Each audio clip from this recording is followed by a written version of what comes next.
Yeah. First of all, I want to compliment the chaplain. Each one of his prayers this week, he's made very important in his prayers the importance of opening up the government and ending the Schumer shutdown. I come to the floor today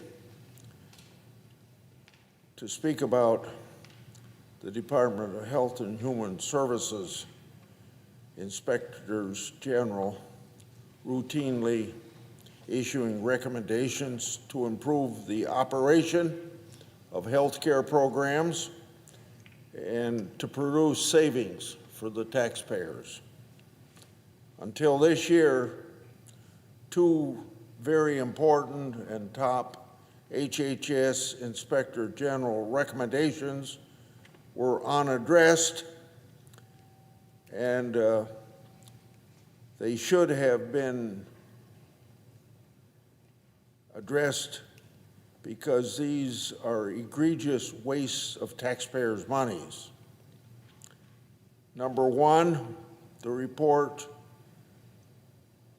says we should stop duplicate enrollment on 2 or more state Medicaid programs of individuals, and second, stopping Medicaid payments for enrollees who have passed away.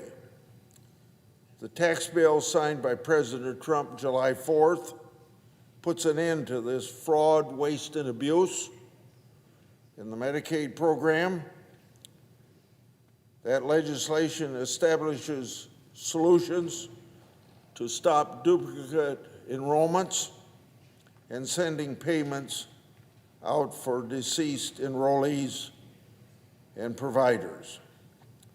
Once implemented, I hope that these recommendations of the Inspector General are satisfied. Let me give some examples and reasons why these reforms are necessary. In July, the Centers for Medicare and Medicaid Services found 2.8 million Americans were enrolled in 2 or more Medicaid or federal marketplace plans. It's quite obvious that any enrollee only needs one insurance plan or Medicaid, not both, to satisfy their health care options. In this duplicative enrollment, a new discovery? No. Previously, the HHS Inspector General has found that nearly all states have paid managed care insurance companies for enrollees who were enrolled in 2 different state Medicaid programs. In another example, in August, a Louisiana Medicaid program audit found that $9.6 million were paid out for deceased enrollees in that Medicaid program.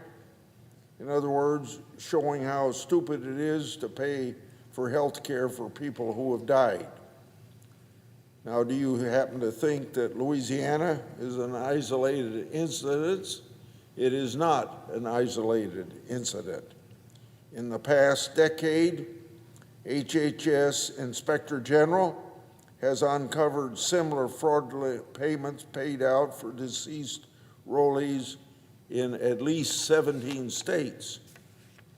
In addition, state Medicaid programs have been uncovering fraud, but at the same time, failing to return the correct refund to the federal government.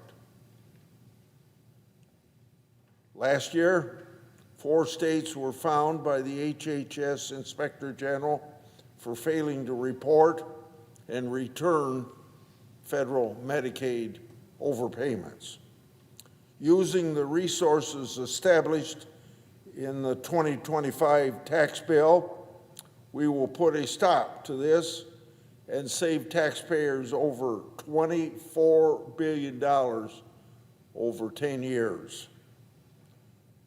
While this action might seem like common sense, you've heard me say so often that Washington, D.C. is an island surrounded by reality, but now duplicate enrollment payments for deceased enrollees and failing to return federal money correctly is a stiff to the taxpayers every time it happens. With these savings, we can protect Medicaid resources for the reason that Medicaid was set up to help vulnerable Americans like the disabled, like the elderly, like pregnant women, like children, and many more groups of people you can name. So, common sense will now prevail as a result of the changes that the Congress has made in that 2025 tax bill that Congress passed and the President signed on July the 4th.